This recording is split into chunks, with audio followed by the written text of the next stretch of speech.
Ndewono ndị ọma, oge eruola maka akụkọ ụwa nke si n'Enyimba TV dị n'ala Aba steeti Abia na-abịara gị n'uhuruchi a nke taa bụ Thursday abalị 16 n'ọnwa ise afọ 2024 ma bụrụkwa ahịa afọ n'ala Igbo. Na mmalite, ndị a bụ isi akụkọ ndị gbara ọkpụrụkpụ n'akụkọ anyị taa. Otu jikọrọ ndị ọrụ jiri iwe pụọ n'ọgbakọ mkparịta ụka ụgwọ ọnwa opekata mpe maka tọọ 10,000 naira nọ na asatọ nke ọchịchị etiti tụrụ aro ha ga-akwụ. Ụlọ nzukọ Sineti na-agwa Tinubu ka ọ kwado ọchịchị kansụl ịkwụrụ na nke onwe ya. Gọvanọ steeti Abia n'oge gara aga ikpeazụ ekwuola na ijeri naira 30 ahụ mbụ maka ọdụ ụgbọelu ka ejiri rụzigharịa okporo ụzọ na steeti Abia. Ọ bụ m Ezinne Mmadụ gakọrọ gị akụkọ ụwa nke taa. Chezie ntị gị ka ị gere akụkọ ndị a n'uju. Ọchịchị etiti adịla njikere iji 100 nde kubik 5 nke mmanụ gas nke ọ ga-ebuba n'ahịa lụso ihe ịma aka nke a na-ahụkarị ugbu a na ngalaba ikikere ọkụ n'ala anyị ọgụ. Onyeisiala Bola Tinubu kwupụtara nke a n'oge ọ gara gbapee atụmatụ ọrụ gas nke ụlọ ọrụ na-ahụ maka mmanụ patrol n'ala anyị NNPC, ụlọ ọrụ Seplat Energy nakwa ndị mgbakọ aka n'ọrụ ndị ọzọ rụrụ n'ọha ji egbe ma dị na steeti Imo nakwa nke dị na Kwale steeti Delta. Onyeisiala Tinubu nyere ụmụafọ obodo a mmasị obi ike na ọchịchị ya ga-agbalị iji usoro nke nhazi n'ihe metụtara atụmatụ ọrụ ndị ọzọ bụkwanụ nke a ga-eji ebugo ihe ndị nke dị ịrịba ama n'ihe metụtara ọrụ nke gas bụkwanụ nke a ga-eji mezuo ebumnobi nke ọganihu na mmanụ n'ala anyị. Onyeisiala gwakwara n'ihu mesie mkpebi nke ọchịchị ya ike ịnọgide na-enye nkwado ndị miri emi n'isi n'ala anyị na-emepụta mmanụ gas bụkwanụ nke a ga-eji ebuli mmepụta nke ikikere ọkụ elu ma si otu ahụ kewapụtagasịa ohere ọrụ gba gburugburu ala anyị maka uto akụnụba. Onye Archbishop nke ụlọ ụka Katọlik Diocese ya nke Sokoto Matthew Kuka na-akpọku ọchịchị etiti ka ha nye ụmụ Naịjirịa nkọwa ndị doro anya nyere ahụhụ nke ha na-ata ugbu a n'ala anyị. Maazị Kuka kwupụtara nke a ngwa nnọkọ ya na onyeisiala Bola Tinubu n'obi onyeisiala dị n'Abuja gachara. Onye ụkọchukwu a gwara ndị ntaakụkọ nọ n'obi ọchịchị na ụmụ Naịjirịa na-agabiga ụdị dị iche iche nke ihe mgbu nke ọ kọwara na ọ bụ ọghọm nke ụfọdụ ụkpụrụ mkpebi nke ọchịchị Tinubu mere kpatara. O kwukwara na ọ bụ eziokwu na otu afọ agaghị ezu iji nyochawa onyeisiala na ihe ndị ọ na-arụzu, mana ka o si na-adị o mere ka amata na gọọmenti kwesịrị ịkwalite usoro nke nzirịta ozi na mkparịta ụka nke ga-eme ka ụmụ Naịjirịa marakwanụ mgbe ahụhụ a ha na-ata ga-ebi. Onye isi oche nke ụlọ ọba ego ukwu CBN n'oge gara aga Godwin Mefiele ewetakwala arịrịọ ya n'ụlọ ikpe ukwu etiti nke nọdụ na Maitama Abuja n'ihi okwu nke ikpe nke ọhụrụ ọzọ ọchịchị etiti gbara ya. Okwu ikpe ahụ nke bụ ebubo anọ nke nwere megide ya n'ihe gbasara onye gọvanọ nke ụlọ ọba ego n'oge gara aga bụ Emefiele mgbe o mepụtara ụfọdụ ihe nke gbara gburugburu mbipụta ego n'ụzọ iwu megidere na ndọrọ ego site n'akpa ego nke kpokọtara ọnụ nke gọọmenti. Na nnọkọ ụlọikpe ahụ ụnyaahụ, Emefiele kwuru na ikpe amaghị ya n'ebubo niile ahụ ndị a na-ebo ya ma rịọ ụlọikpe ka a naa ya n'ebe. Onye ọkaiwu Emefiele bụ Mahmood Magaji onye SAN n'akwụkwọ arịrịọ nke ịna n'ebe ahụ rịọrọ ụlọikpe ka a na Emefiele n'ebe n'ihi ụdị onye ọ bụ n'ala anyị nakwa na otu ụlọikpe ọzọkwa bụkwanụ nke onye isi ha bụ ọkaikpe Hamza Muazu siri mee n'ebe ọzọkwa Emefiele na-eche ihu n'ebubo nke omekome eboro ya. Otu jikọrọ ndị ọrụ nke gụnyere otu NLC nakwa otu TUC n'aha mkpirisi jiri iwe bilie ma pụọ n'ọgbakọ mkparịta ụka na-aga n'ihu gbasara ụgwọ ọnwa opekata mpe nke ọchịchị etiti nakwa ngalaba ndị kwu na nke onwe haziri. Ọnụma sụjuru otu ndị ọrụ obi n'ihi ọchịchị etiti imepe ọnụ ya na-ekwu na ihe a ga-akwụ dịka ụgwọ ọnwa opekata mpe bụ 10,000 naira 48 nke ha kọwara dịka inye ha mkparị. onye isi oche nke otu jikọrọ ndị ọrụ NLC Joe Ajaero kọwara na ọchịchị etiti ejigide mkparịta ụka maka ụgwọ ọnwa opekata mpe a na-eme kpọrọ ihe ma otu Ajaero mesiri ya ike na gọọmenti nwere site ugbu a na-eru ngwụcha nke ọnwa Mee anyị nọ na ya maka ime mkpebi, ebe ọ gbakwunyere n'otu ụlọ ọrụ n'otu aka ahụ ga-emekwa mkpebi nke ha ma ọ bụrụ na ọnwa a agwụ. Osote onye isi oche nke otu jikọrọ ndị ahịa Maazị Tommy Okon nọchiri anya otu ya ahụ na ya bụ ọgbakọ. N'ihe dịka otu izu ugbu a, ndị na-ebubata ihe n'ọdụ ụgbọ mmiri enweghị ike ime otu ahụ site n'ọdụ ụgbọ mmiri ndị dị na steeti Lagos n'ihi ebubo nke a na-ebo n'igwe ebe ndobe ozi ịntanetị nke ụlọ ọrụ mbubata ihe na mbupụ customs na-adịghị arụ ọrụ ugbu a na ọ dara ada, nke kpatara ịta ikikere eze nyere ndị mbubata ihe dịka ha na ugbu a na-agụkọ ihe ndị nke ha tụfurula ka chi na-eji na-abọ ugbu a, ebe ụgwọ ndị nke ha ji na-agbago. Ụlọ ọrụ mbubata ihe ndị ụfọdụ ndị nke akọwara ugbu a na ha ji nnọọ hama na-akụ ndị nwere ngwaahịa ha nke nọ n'ọdụ ụgbọ mmiri bụkwanụ ndị na-echere maka ụgwọ ndị ọzọ ndị nke na-arị elu, tinyekwara ndị ogbo ha bụkwanụ ndị nke na-elekọta ọdụ ụgbọ mmiri n'otu aka ahụ. Ụfọdụ ndị mbubata ihe n'ọdụ ụgbọ mmiri na-ebo ebubo na amaghị eme akarịala na ngalaba a, karịchaa n'otu esi eme ihe na ihe metụtara imecha ụfọdụ ihe maka ibubata ngwaahịa ma kpọọ oku ka ewepụ nkwekọrịta ịzụ ahịa ha dịka usoro ịnọ n'ikuku nke ụlọ ọrụ kọstọm bụ nke na-ama jijiji ugbu a. Ị ga-echeta na ụdị ndakpọ a n'ikuku n'ịntanetị mekwara n'oge na-adịbeghị anya bụ nke dugara n'ọtụtụ ndị mmadụ ịnụpụta n'igwe ma mee njegharị iwe. Ụlọ nzukọ sineti akwadola $500 ego mgbazinye nke si n'ụlọ ọba ego ukwu mba ụwa nke onye isi ala Bola Tinubu rịọrọ arịrịọ ya iji zụtara ụmụ Naịjirịa igwe nke eji agụkọ ọkụ mmadụ mụrụ nke akpọrọ prepaid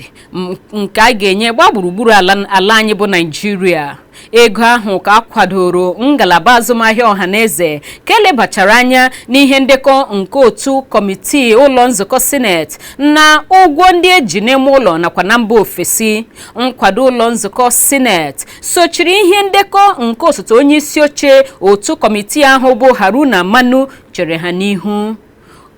Enyimba TV chetara na ego mgbazinye $500 ahụ bụ akụkụ nke ijeri $794 nke ụlọ ọba ego ukwu mba ụwa Tinubu na-achọ ka ụlọ nzukọ sineti nye nkwado nke mere n'abalị mbụ nke ọnwa Nọvemba afọ gara aga.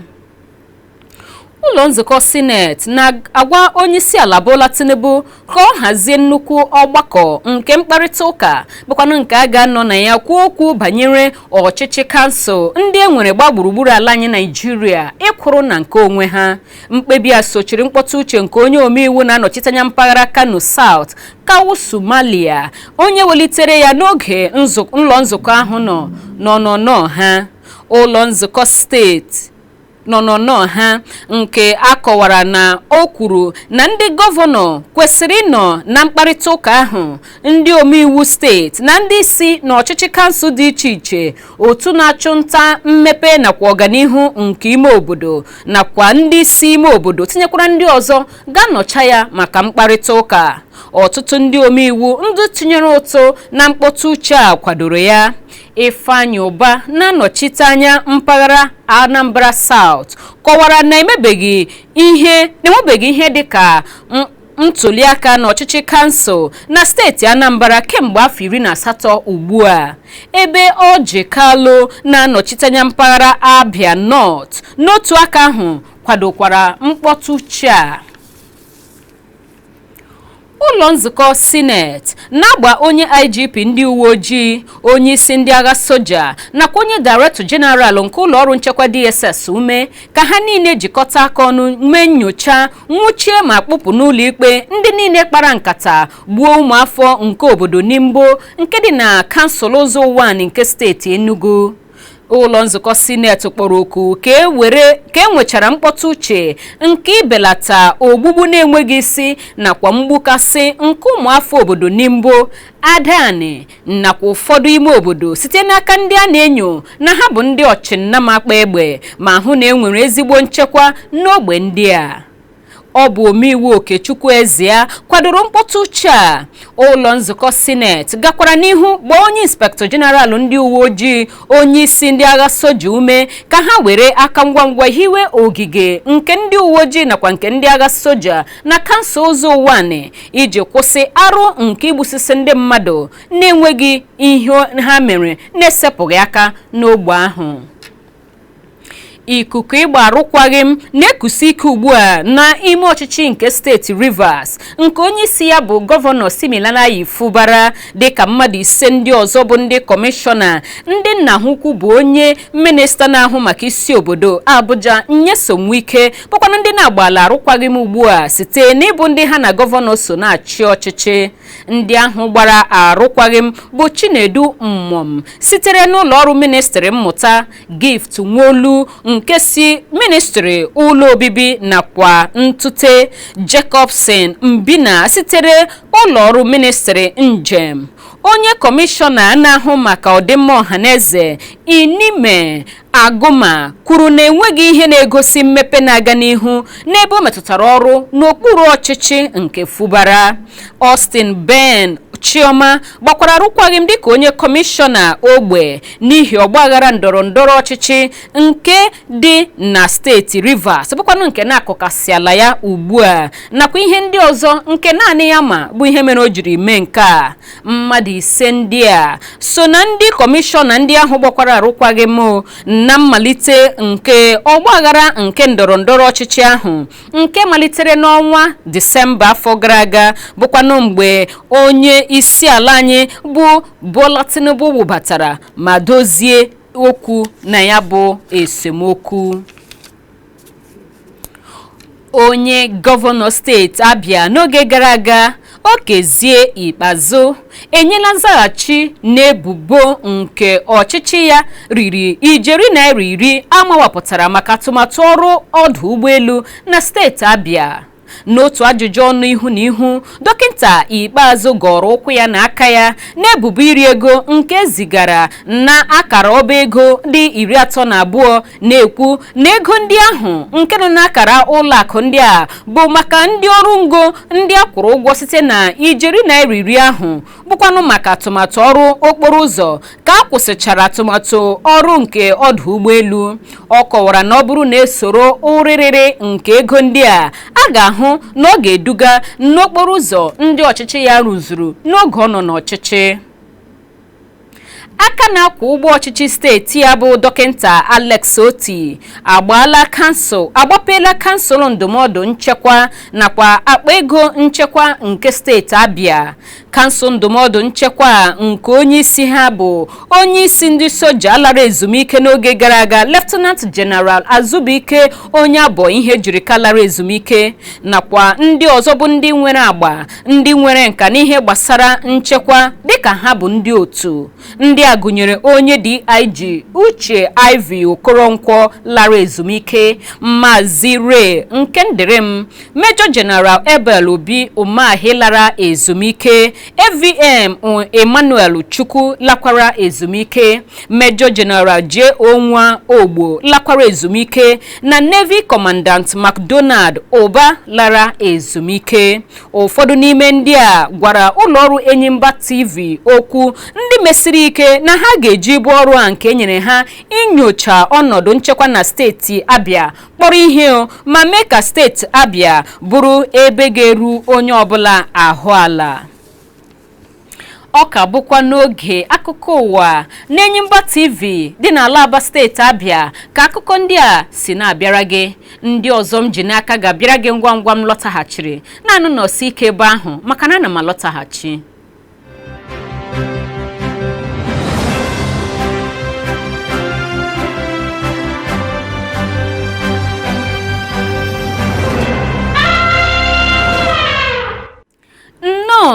na-eburu n'obi ka ị ka nọkwa ebe ahụ maka na ọ bụkwa n'oge akụkọ ụwa na-Enyimba TV nke dị n'ala Aba steeti Abịa ka ị ka na-ekiri. Ngwa ka m wetaziri gị akụkọ ndị ọzọ nke m ka ji fọrọ. N'akụkọ sitere na mba ofesi,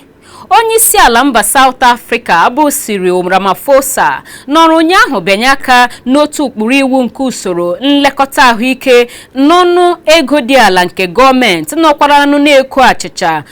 ka ọ bụrụ iwu n'ihe fọrọ ihe dịka izu abụọ ka ntụliaka ezumezu a na-eche na mba ahụ bịa. Gburugburu mba ahụ a na-atụ anya n'otu pati ya nọ n'ọchịchị ugbu a ga-eji isi site n'elu ọjị kụọ afọ n'ala na ntụliaka ahụ n'ihi na ha ga-atụfu ọtụtụ oche n'ụlọ nzukọ nke mbụ na mbụ ya kamgbe ọchịchị ikpe oke agbụrụ kwụsịrị na mba ahụ. Iwu ọhụrụ ahụ na-elegide anya n'igbo mkpa nlekọta ahụike ziri ezi gburugburu mba South Africa niile, mana itinye ya n'ọrụ ga-abụ nke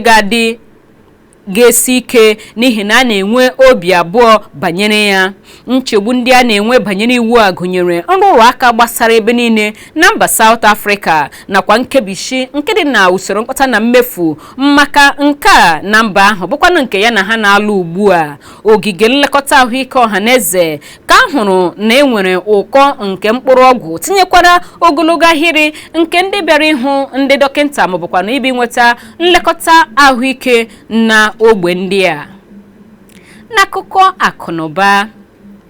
ọnụọgụgụ nke akwụkwọ ngafe visa mba Amerịka nyere ụmụ afọ obodo a agbadala ma ejiri ya tụnyere ọnụọgụgụ nke ha nyepụrụ afọ gara aga dịka nchọnchọ ụlọọrụ Enyimba TV mere, nke anyị chịkọtara na-egosi na ihe ndekọ nke ngalaba na-ahụ maka ihe na-eme n'ime obodo n'Ogo steeti nke mba Amerịka wepụtara. Dịka ọfịs nnyepụ akwụkwọ ngafe a siri mee ka amata na enyeburu ihe dịka 7,466 maka ndị si mba ọzọ bịa ego akwụkwọ, bụkwanụ nke akọwara na ọ pụrụ site na 7,547 anọburu na-enye na mbụ. N'agbanyeghị mgbada ala anyị bụkwa n'ebe ndị mmadụ jupụtara ka na-agbakwa ndị nke mbụ n'ọnụọgụgụ akwụkwọ ngafe visa maka ụmụ akwụkwọ na-aga ego akwụkwọ ndị nke a na-enye n'ala Afrịka.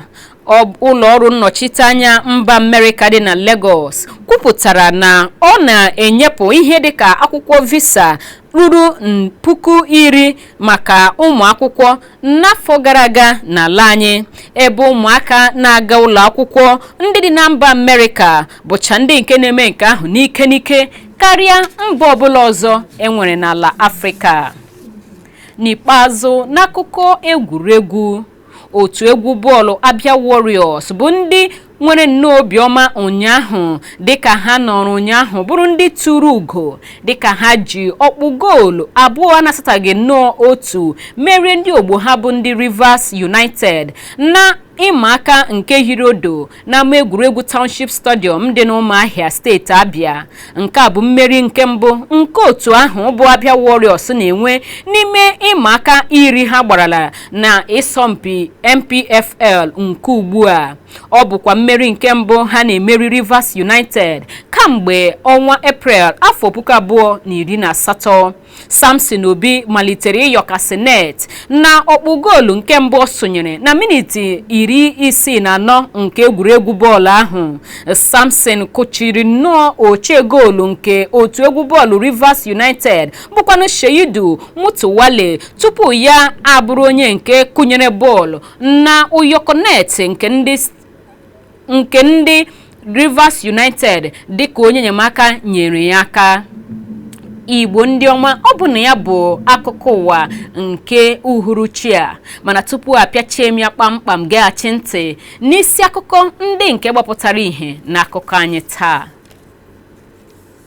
Otu jikọrọ ndị ọrụ jiri iwe pụọ n'ọgbakọ mkparịta ụka ụgwọ ọnwa opekata mpe maka tọọ 10,000 naira 48 nke ọchịchị etiti na ama ịkwụ ugbu a. Ụlọ nzukọ Senate na-agwa Tinubu ka ọ kwado ọchịchị kansụl ịkwụrụ na nke onwe ya. Gọvanọ steeti Abịa n'oge gara aga ekwuola na ijeri naira 30 ahụ nke bụ maka ọdụ ụgbọelu na steeti Abịa ka ejiri rụzugharịa okporo ụzọ.